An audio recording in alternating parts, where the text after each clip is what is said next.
Welcome to Nexus at Night's channel.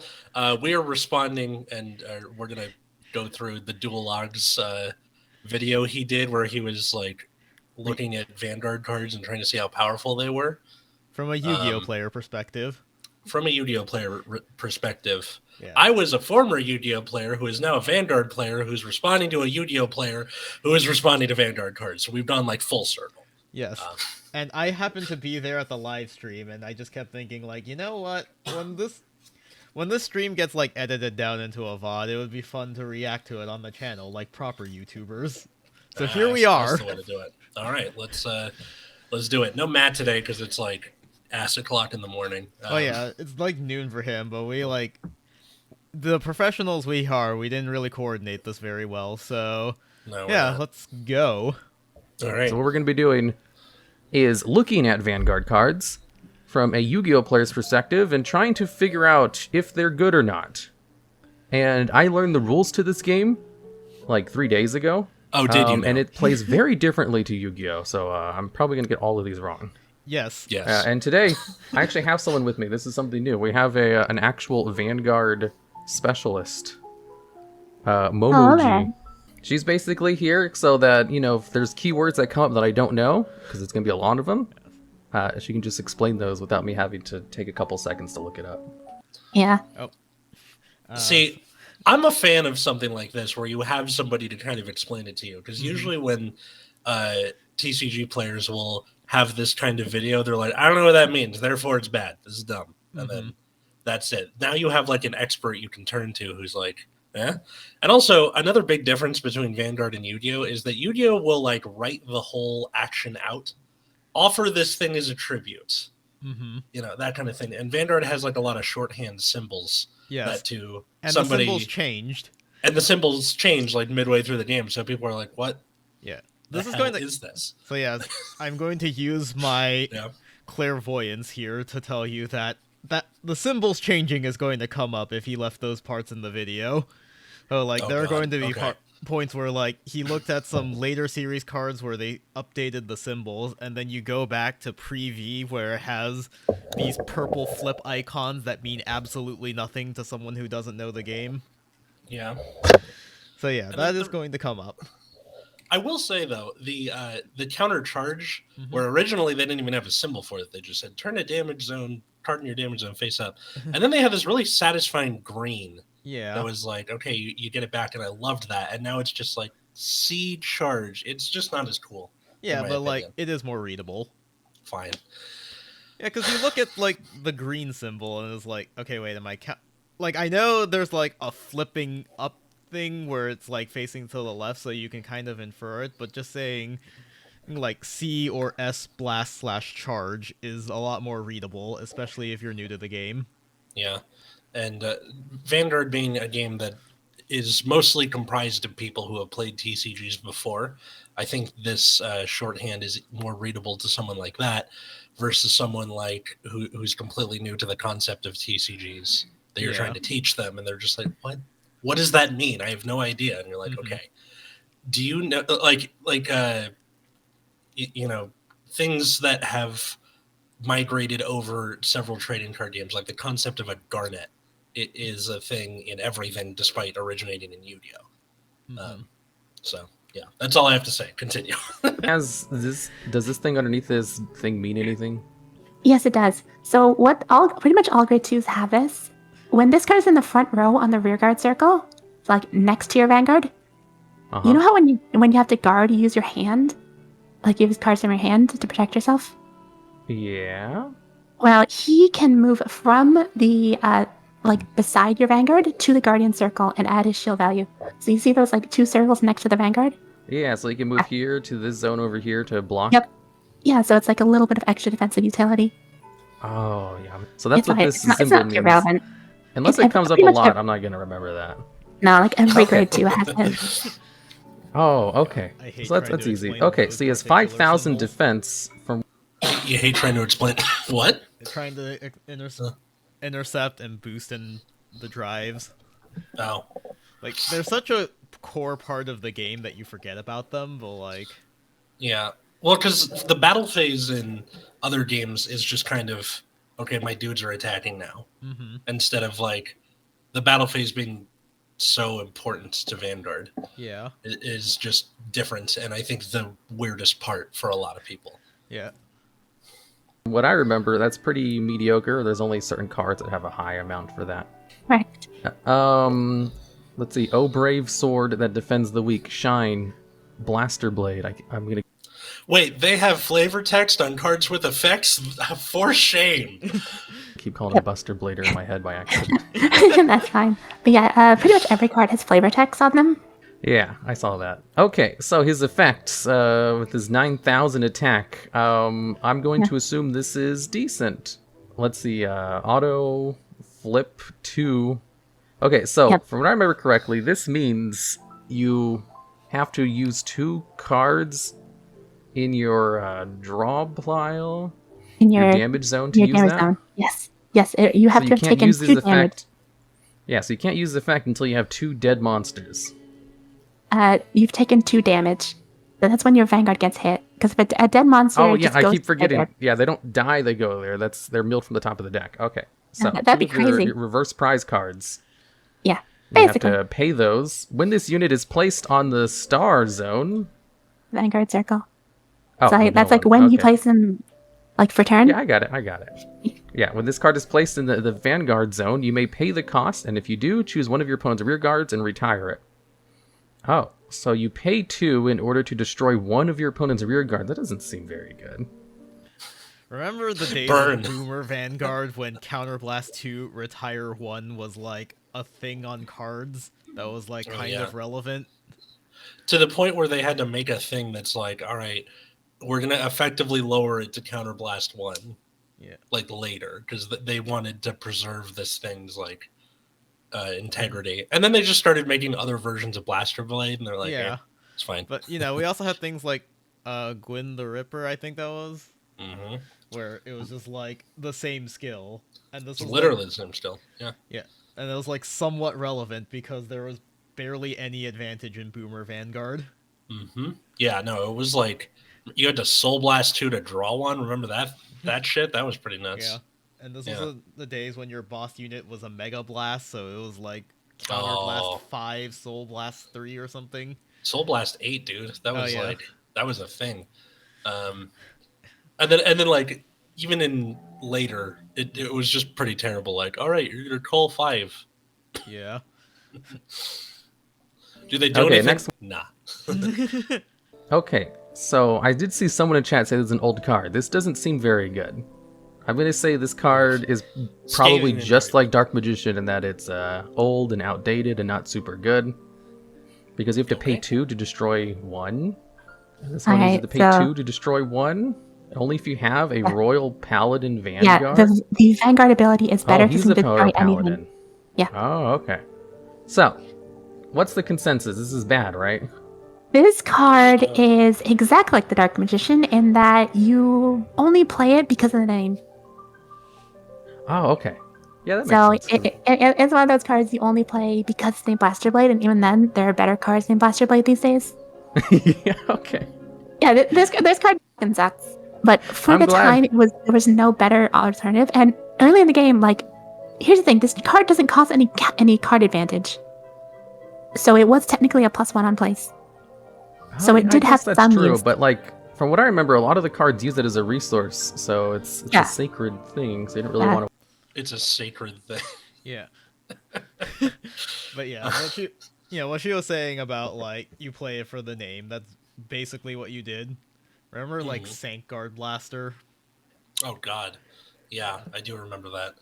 And then Sankguard Jewel Knights, which seriously, guys, they need to reprint Sword Me foreshadowing. I think Sankguard Jewel Knight was first, and then they started printing all that random Blaster Blade support, like that's right, the Flogo crit that could restand Blaster Blade.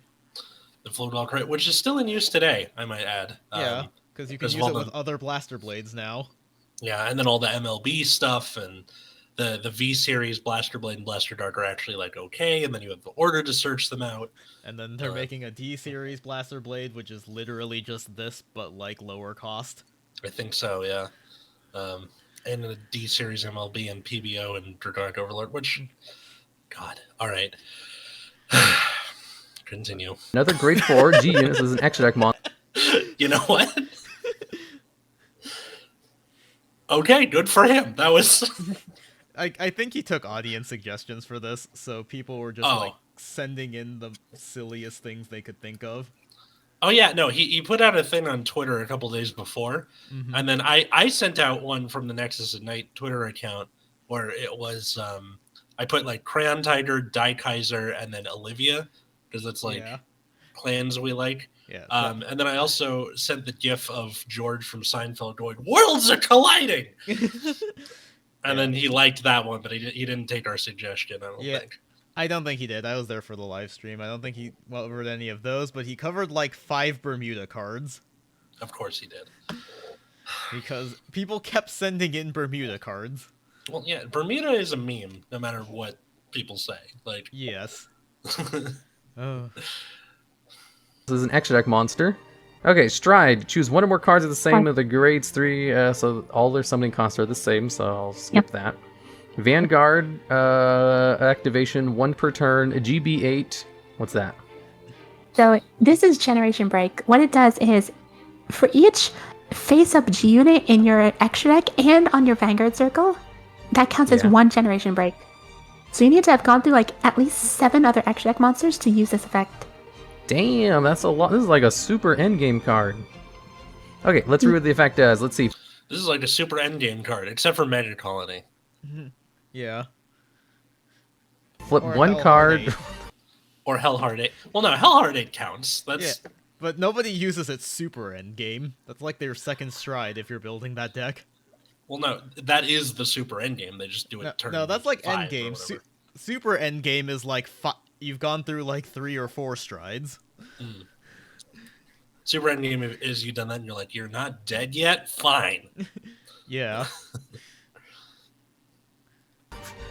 Is this from the damage zone? Yes. Okay, and then this one, V1, is this It's a soul. You see what I mean about these being like completely unreadable though? Kinda, yeah. Catch a soul? Yeah, from the cards underneath your Vanguard. Okay, yes, it has that V. Okay, that makes sense. Let's see, and bind 8 cards from the top of your deck face down. Bind is that banish? Banish. It's banish. Okay. Like a Rochi? Well, this must have a bombastic effect if it has all of these costs. After the original battle phase of this turn, you will perform an additional main phase and battle phase until the end of this turn. This unit gains a temporary auto effect. If it's in the Vanguard at the beginning of your main phase, uptick this unit, and it gets drive -1 until the end of the turn. Perform the end phase after the additional phases. So this card essentially gives you a second turn, another main phase, and another battle phase. But these costs that's totally worth it. This is a great card, isn't it? Does Yu-Gi-Oh have like a thing that lets you repeat your turn? I know that there's a trap card that lets the opponent do their battle phase twice. Yeah. But I think there are cards that can like skip your opponent's turn, but I'm pretty sure most of those have been banned or are ridiculously hard to use. I'm guessing, yeah. Like an unfortunate report is the opponent, which is like stupid. And that's like a joke card. Yeah, of course. Whoops. Because getting an extra turn is literally the best effect in like any card game. This card... this seems like you could just win the game with this effect. And it's an extra deck monster, so it's so easy to bring out too. This is an excellent card. There's no way this is bad. This card is not very good. For the simple reason of Generation Break 8. You have to go through super bad. Yeah, you have to go through a ton of extra cards. That's either striding them or like using them as guardians, like the green ones. You have to go through so many turns that you might as well just play cards that just have more immediate effects. Oh yeah, it's fine. So the next one Also, on top of being GB8, it does not actually stand any of the rear guards that you attacked with in your first phase. Oh. Because at the beginning of the unit. Because, you only repeat the main phase and battle phase, so you don't do the stand and draw you would normally do. So it was only standing itself, so you have to... So, super high cost with GB8, and Gear Chronicle isn't good at accelerating GB. And then bind 8 cards from the top of your deck that late means you're likely to deck out. Yeah. And you have to, like, minus a bunch to call more units. Otherwise, you know, you're going through all of this for a glorified restand. Mm-hmm. Oh, man, Dogma does that better.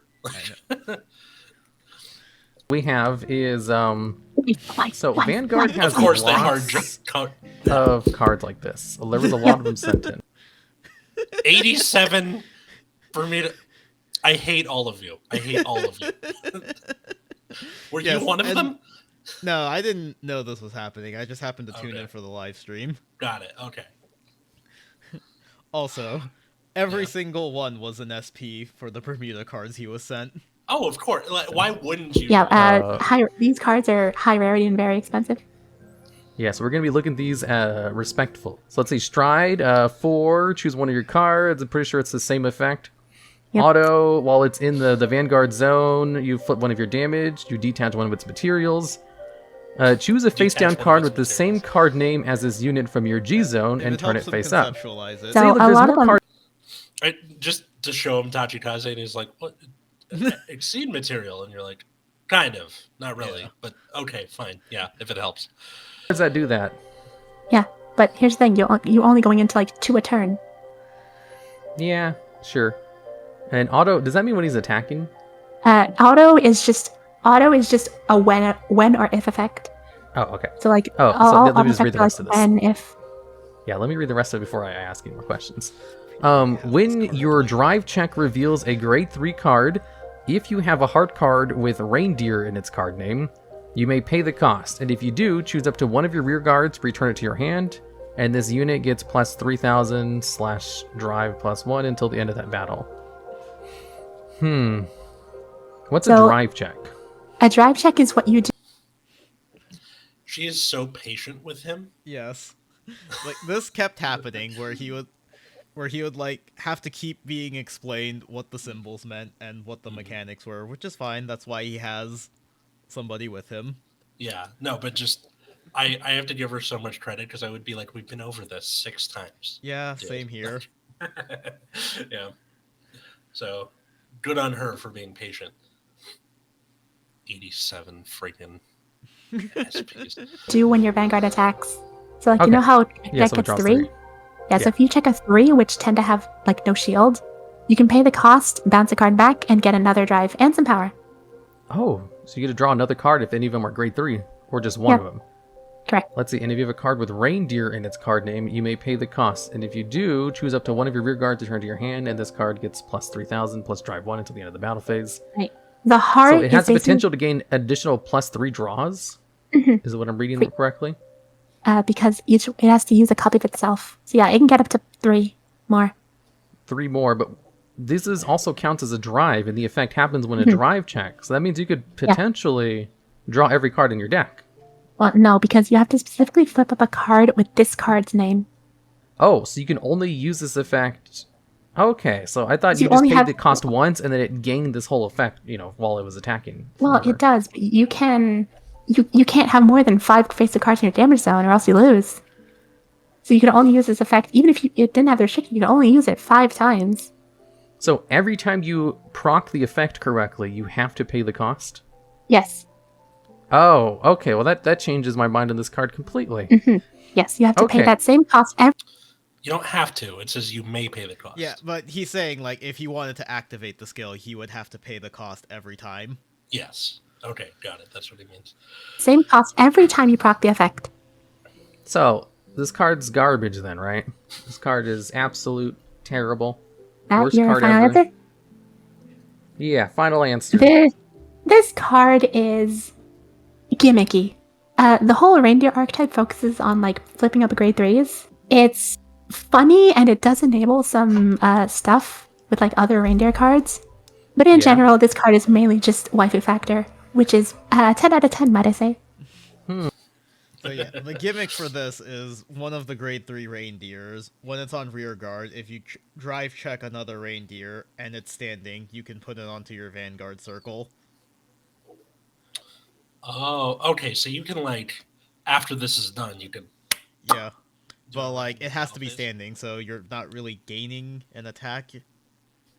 Like, you're getting a Vanguard attack, which is arguably more valuable, and you're drawing a bunch of cards, but yeah. Like, this card is pretty bad. The last two. So this one has That's what he chose. Son of a bitch. That's what we chose. Okay. But was it like a by committee thing? So he's like, I saw this 12 times, therefore I'm gonna... I have no idea, but... Okay. I'm guessing enough people insisted on it because it's the overtrigger. Fine. Trigger effect over... What is this? Wait, plus... I can't read that. What does that say? Read the card text. It'll save your eyesight. Okay. To key to creating miracles are pure prayers and passionate soul. Grade 0, it's a booster, 5,000 shield. Or is that 50,000? 50,000. Oh, that's a ton. This is crazy. Is this like the biggest shield in the game?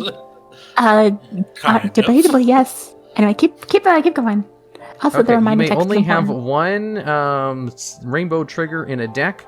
When revealed as a trigger, remove that card, draw a card to choose one of your units, and it gets plus 10 million until the end of the turn. It has an exclamation point. 100 million. 100 million if revealed.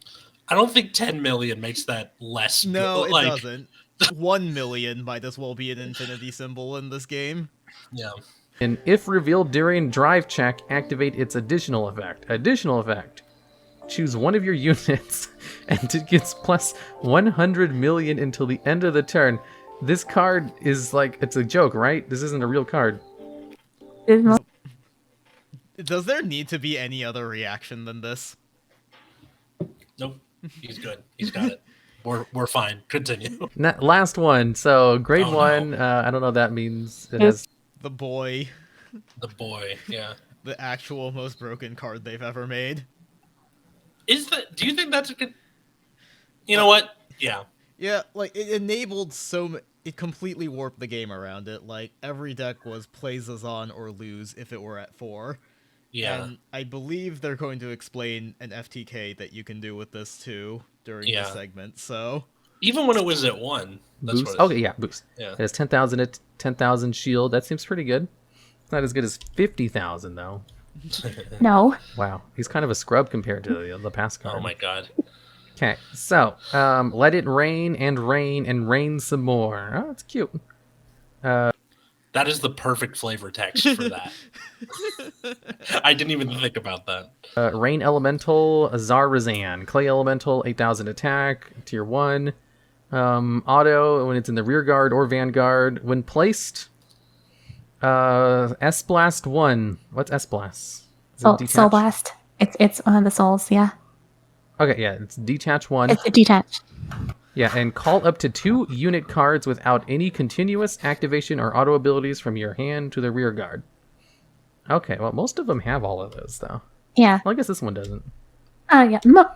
But most cards in your main deck have, like, abilities. Yeah, most cards have all of those. Abilities from your hand to your rear guard. If you call 2 cards, turn up to 1 face-down Storm Elemental Cyclone from your G-Zone face-up and draw 2 cards. Who's Storm Elemental Cyclone? Is that, like... To a Yu-Gi-Oh player, they saw draw 2 cards and they were like, keep watching. Oh god. It's an extra deck card that when it's face up gives all your vanillas 5,000 power. Oh, so this is a vanilla support card. I mean, draws 2 cards. This is vanilla support.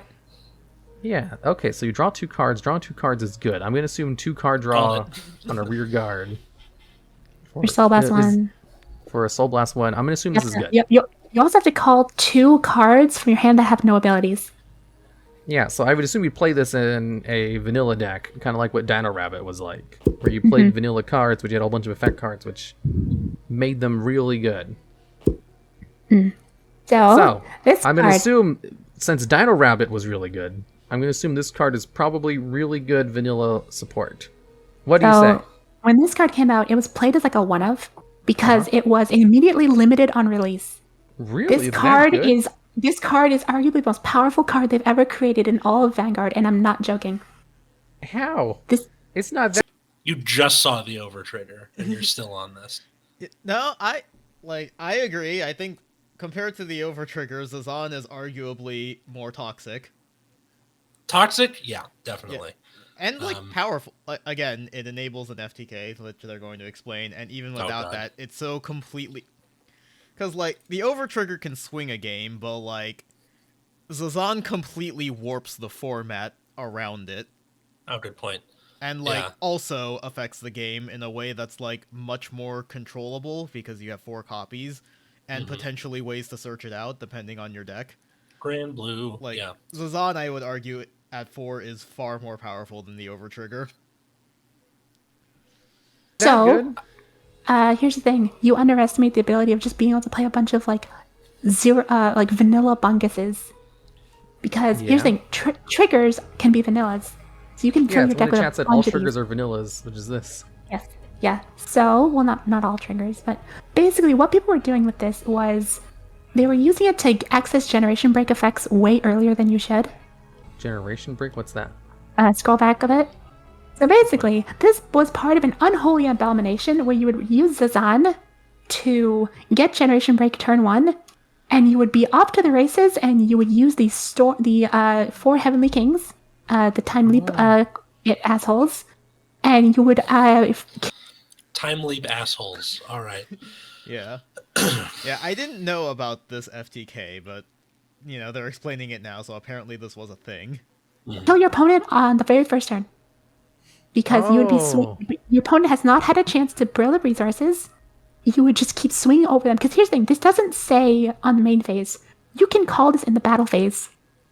Oh. There's a grade 2 that turns into a grade 1, doing the same thing Melon did, which would then go into this card, which would then give you more power, draw more cards, and call more cards from your hand to the rear guard. And when you call on rear guard, when you call cards from your hand on rear guard in the battle phase, they come standing. So then they can attack. Oh. Okay, so I think I understand this combo now. So there's the Time Leap combo where, like, Mellum calls a grade 0, and then you could turn... And then, I don't know if TikTok Worker was ever unbanned. It might still be a 1 or something. Yeah, but I think what you could do is you could, like, use the Time Leap combo where you turn Mellum into the grade 2 at the same time you use her skill to call the grade 0. And then what you would do is you would take the grade 2 that turn the grade 0 into Zazan. That lets you call 2 vanilla units and flip up a Cyclone. And then because of Cyclone, the vanilla units are huge. Yeah. So you could cycle that for an FTK. I hadn't heard of anybody actually doing this, and I don't know if, like, all of the pieces in the deck are, like, available for that. But well, she said they shot it in the face immediately. Well, yeah, because they limited Zazan to 1. That you wouldn't be able to FTK with only 1 Zazan. Yeah. So so that's what you meant by shot it in the face, not... Yeah. Okay, I thought it was like... So yeah. But like, regardless of that, because I'm like dubious of whether or not this FTK was like really a thing. I don't remember that well anymore. That was a few years ago now, but regardless of that, just the ability to activate all of your GB units before the game was supposed to be at that point, because, you know, a lot of the GB abilities, especially late in G era, were balanced around the fact that they were late game effects, so being able to just flip it up early, access all these powerful skills on your rear guards, but also, once you got to the stride phase, you could immediately just leapfrog into, like, a GB3 effect or something, which is far more powerful than, you know, an early game stride. Like, it just completely broke the format. Makes sense. At 4, if you drew this card going first, unless your opponent was playing the OTK variant, you would have an 80% chance of winning. So, like, the big portion of this card, which made it good, was turning a card face up, but also the other stuff synergized well, too. Everything about this card was just hilariously overpowered. That's hey, look, I see outer funny, orange. Because I didn't think it was that good. She was summoned by I thought it was good because of the draw, too. This Pot of Greed on legs that also enabled endgame plays turn 1. I see. Oh, I didn't think this card was that powerful, because it seems like vanilla support. It was intended to be vanilla support. Like, I mean, Rescue Rabbit didn't seem that strong either, but it also got limited for not similar reasons. It wasn't as strong as what you're describing, but... I have an idea for a video. Feel free to edit this out, but somebody's playing 4 overtriggers. Somebody's playing 4 Zazan. Fight each other. We gotta see what happens. Yeah, this is generally a degenerate card that should not have existed. Okay, so that's the end of this video. And the So that's pretty much it. Yeah.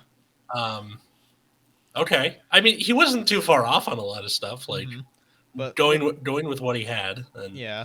But this also cut out like another 2 hours of reactions to things like Gize and Taro and like 5 different Bermuda cards and Brilliant Blister. Brilliant Blister. Okay, what did he say about Taro, G's, and Brilliant Blister? Like TLDR. Yeah, so I think he did not really understand why they were strong until like the loop. For Taro, until the loop was explained to him. I think Gize, he kind of understood that it was like basically an instant win. I don't think it was necessarily explained well how the deck functioned, but that's not really relevant because it's not in the video. So yeah. And then Brilliant Blister, what was his? He was like kind of unsure about it. I know Momiji, the VTuber that was with him, was like, "This is unironically my favorite card because being able to stop restanders." So yeah, that was the opinion of Brilliant Blister. Brilliant Blister is a good card. Even the V Series one is apparently like okay, even though it doesn't stop restanders mid battle phase, which I thought they would just add on top of it, but they didn't. So yeah, that honestly, good job, DuelLogs. With the information you were given, and yeah, good job. I think the only one he really misread was like Zazan, but that's because I think even if Vanguard players looked at Zazan, they would have a hard time figuring out why it was so broken without... I remember seeing it at first and being like, what's the deal here? Yeah. And then, I definitely had that same opinion at first. Because like you look at it on its face like, okay, so it's like vanilla support, and then Cyclone gives vanilla some power, but then, I don't think initially any of us really thought that much about just how broken turn 1 GB is. Yeah, definitely. Well, yeah. So that's the end of this video. Yep. Thank God Zazan is gone forever. God, I hope it never comes back. I keep 4 copies of Tempest Sphere in my commons just to be safe, though. Perhaps that'll come back one day. Zazan's never coming back, though. God, no. God forbid, like 5 years from now, we just see like me saying Zazan is like just in slow motion, and they're like, he was dead wrong. God, I hope not. No. Well, yeah. Thanks everybody for watching. Leave a like, leave a comment. Follow us at Twitter or Instagram at Nexus at Night. Support us on Patreon if you want to help support the channel, so we can like buy better microphones that aren't on a camera tripod.